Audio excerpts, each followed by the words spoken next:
Right when the African Union High-Level Committee on Libya meets to discuss the volatile situation in the North African country.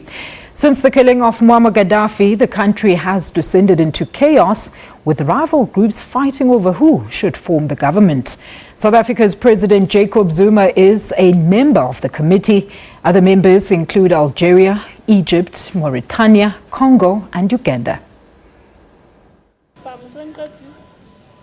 Jetting into Africa's continental capital, Addis Ababa, in the early hours of the morning.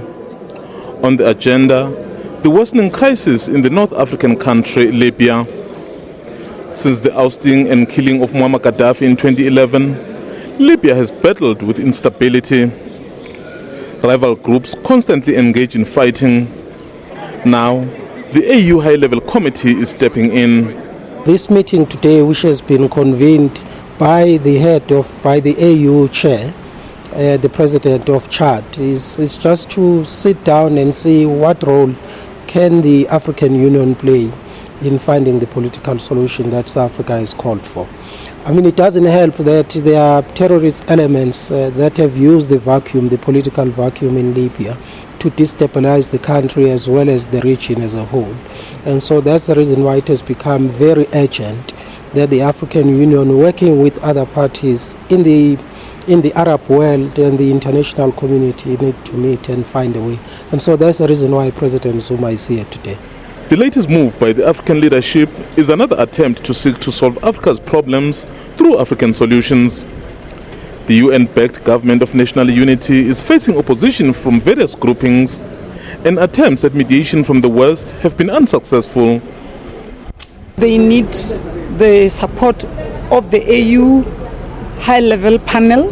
Remember, before the death of their former president, AU was seized with the matter and had a roadmap. So they had appealed to the AU leadership at the level of heads of states, the 5 countries that were seized with this matter, to come back and see how we could work with them and the UN, the AU and the UN moving forward. And that's why we are here.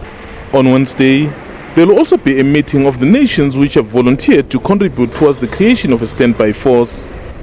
The force is aimed at responding to crises on the continent. The coming together of African leaders to seek solutions to African problems is a realization that whilst they appreciate the assistance from outside, the primary responsibility lies squarely on their shoulders to solve problems on the continent.